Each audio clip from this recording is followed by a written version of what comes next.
আচ্ছা, আপনি কি নিজের অজান্তে ফ্যামিলি পলিটিক্সের শিকার?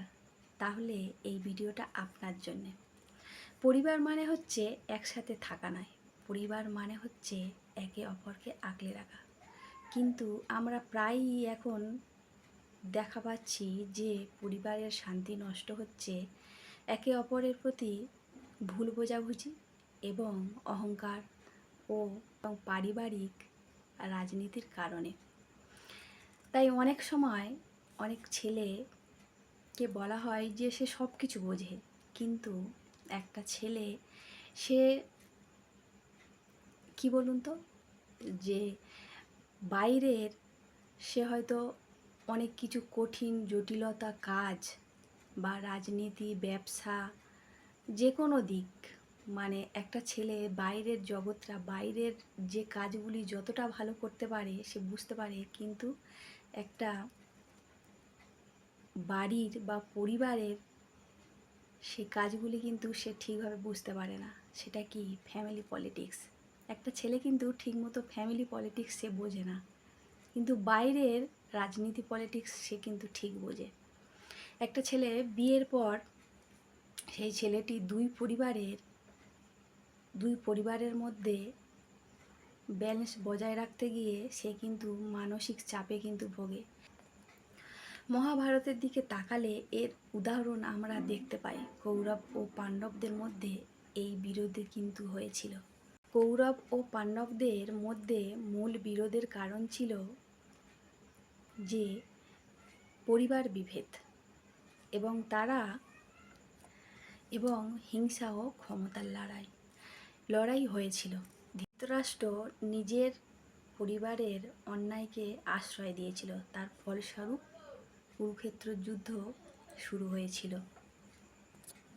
আবার ভীষ্ম পিতামহ সব কিছু সত্য জানার পরেও পরিবারের অন্ধ অনুগত্যের কারণে তিনি কিন্তু অন্যায়ের বিরুদ্ধে যথাযথ কোনো অবস্থান নিতে পারেনি। এর ফল ভোগ করতে হয়েছিল পুরো পরিবারকে। এই ঘটনা দেখে বা এই ঘটনা থেকে এই ঘটনাগুলো আমাদের শেখায় পরিবারের স্বার্থে অন্যায়কে সমর্থন করা যেমন ক্ষতিকর, তেমনি পরিবারের সদস্যর মধ্যে বিভেদ সৃষ্টি করা একটা ধ্বংস ডেকে আনে। তাই একজন স্ত্রীর উচিত তার স্বামীকে বোঝা, এবং পরিবারের অনেকেই হয়তো তাকে পছন্দ না করতে পারে, কিন্তু তার স্বামী তাকে জীবনসঙ্গী হিসাবে বেছে নিয়েছে এবং তার পাশে আছে।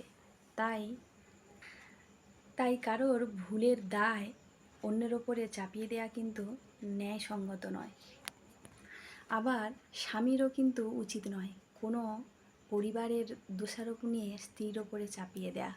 আবার অনেক সময় একজন মেয়ে অন্যায়ের প্রতিবাদ করতে গিয়ে বা নিজের প্রতি সম্মান রাখার জন্যে অন্যায়ের প্রতিবাদ করতে গিয়ে কথা বলতে বাধ্য হয়। তার সেই প্রতিবাদকে অবাধ্যতার হিসাবে না দেখে তাকে সেই পরিস্থিতিটা বোঝা দরকার। অন্যদিকেও শ্বশুরবাড়ির মানুষদের এটা মনে রাখা উচিত যে একটা মেয়ে নতুন পরিবেশে এসে তার সব কিছু কিন্তু অপরিচিত, তাই তাকে ভালোবাসা উচিত বা তাকে সাহায্য করা দরকার এবং ভালোবাসা দেয়া, আপন করে নেওয়া। কিন্তু পরিবারের দায়িত্ব তাকে হেনস্থা করা, অপমান করা এবং কোনো বিষয়ে সেই ছেলেটির উপরে যখন রাগ দেখানো হয় তখন তার মানসিক চাপ সৃষ্টি হয় এবং ছেলেটি ভিতর থেকে ভেঙে পড়ে।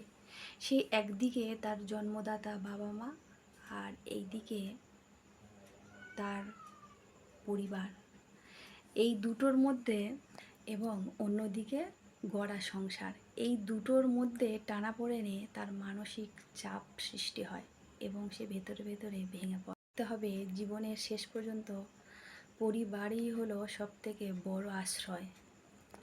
তাই পরিবারকে রাজনীতির মঞ্চ না বানিয়ে ভালোবাসার বন্ধনে বেঁধে রাখা আমাদের কর্তব্য।